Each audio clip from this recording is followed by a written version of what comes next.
Challenges हैं और ये चैलेंजेस वो लोग फेस कर रहे हैं जो या तो तैयारी कर रहे हैं या उन लोगों को पता है जो तैयारी कर चुके हैं। जैसे कि सबसे बड़ा चैलेंज है रिसोर्स सुनामी। पहले की कहानियां थी, जब आप सीनियर ऑफिसर से बात करेंगे जिन्होंने हाल ही के सालों में पेपर नहीं दिया है बल्कि पहले दिया है, वो कहेंगे कि बड़ी मुश्किल से कंटेंट मिलता था, न जाने कहां से किताब खोजते थे। कई बार तो वो बताते हैं कि पहाड़ उतरना पड़ता था, नदियों के अंदर तैर के जाना पड़ता था, फिर जाके हमें कहीं पे वो पढ़ाई के लिए कंटेंट मिला करता था। लेकिन अब सारी चीजें आपके फोन पर है, क्लिक पर है और जरूरत से ज्यादा है। अब इतना ज्यादा कंटेंट है जो पढ़ा ही नहीं जाता।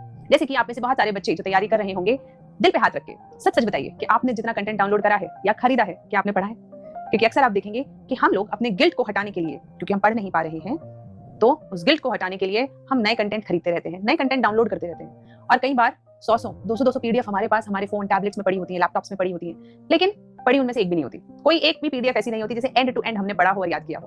तो रिसोर्स बहुत ज्यादा है। तो इसी के लिए सबसे आसान तरीका यह है, आप अपने रिसोर्सेज को लिमिट रखें। बहुत अच्छा लगता है अगर सेम कंटेंट हमें अलग अलग रंगों में, अलग अलग प्रेजेंटेशन में मिल जाए, लेकिन कंटेंट तो सेम ही रहेगा ना। हिस्ट्री कौन बदल देगा? क्वालिटी कौन बदल देगा? So be very very clear. Presentations बदल सकती हैं, कंटेंट नहीं। तो अपने कंटेंट को सोच के समझ के रिस्ट्रिक्ट कर लीजिए कि पहले मैं ये खत्म करूंगा या करूंगी, उसके बाद अगले कंटेंट पे जाएंगे। तो सबसे बड़ी प्रॉब्लम, पहली problem resource tsunami, solution resource restriction and limitation. दूसरी सबसे बड़ी problem, challenge, we have lost faith. अब पता ही नहीं चलता कि किस प्रोसेस पे विश्वास करना है। कई बार हम इस यूपीएससी की प्रोसेस से ही विश्वास खो देते हैं, बट प्रोसेस पे विश्वास होना बहुत जरूरी है।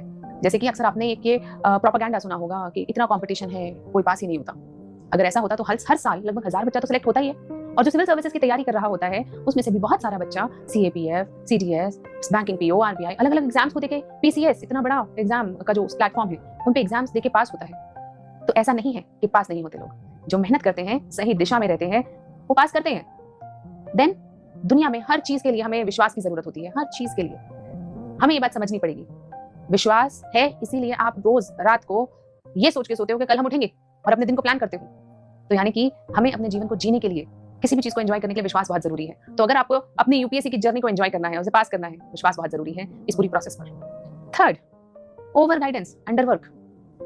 बहुत सारे बच्चे गाइडेंस लेते रहते हैं। सिर्फ गाइडेंस यानी कि देखिए, गाइडेंस एक शुरुआत है, एक प्रोसेस है जिसके अंदर बीच में गाइडेंस आनी चाहिए और दो गाइडेंस के बीच में काम आना चाहिए।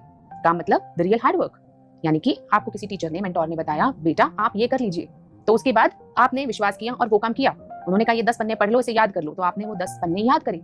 फिर उन्होंने गाइडेंस दी कि बेटा आप आंसर लिखो, ऐसे लिखो। फिर आपने उस प्रोसेस को समझा और आंसर लिख के दिखाया। फिर उन्होंने कुछ करेक्शंस बताए और फिर आपने करेक्शंस करके दोबारा से आंसर लिखा दिखाया। यानी कि गाइडेंस वर्क, ये एक साइकिल है।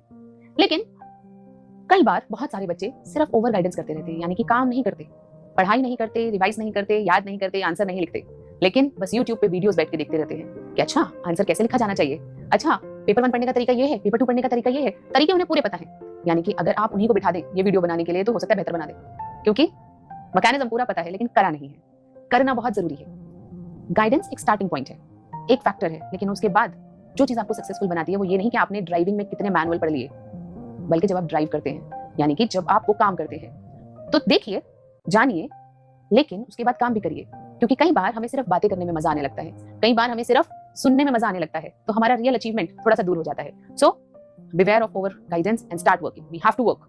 काम करना बहुत जरूरी है। चौथी चीज जो हमारे लिए बहुत ही ज्यादा इंपॉर्टेंट है, दैट इज टाइम मैनेजमेंट। बहुत सारे कैंडिडेट्स टाइम को मैनेज ही नहीं कर पाते हैं, यानी कि वो प्रायोरिटाइज नहीं कर पाते हैं कि किस एक्टिविटी को कितना समय मिलना चाहिए।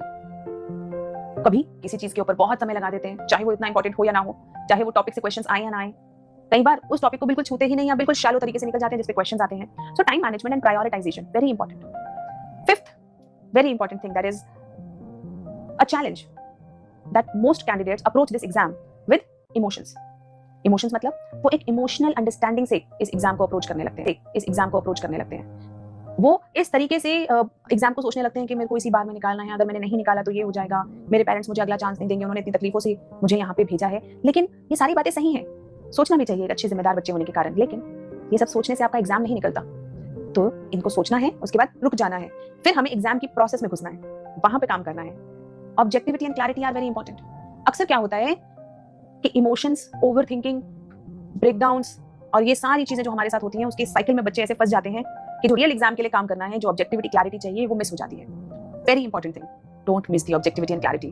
क्योंकि हम चाहे कितना चाहें, कितनी हम बातें करें कि हमारे साथ क्या क्या परेशानियां, क्या क्या ये सब रहा, यूपीएससी के पास तो हमारी आंसर शीट और ओएमआर शीट जाएगी, हमें अपनी OMR शीट और आंसर शीट को अच्छे से भरना है, यानी कि जो सही MCQs हम कर रहे हैं उनको मार्क करना है और अच्छे से अपनी कॉपी को लिखना है, content wise, articulation wise, flow wise, writing wise, logic wise, हर तरीके से, तब मार्क्स मिलेंगे। It is as simple as that.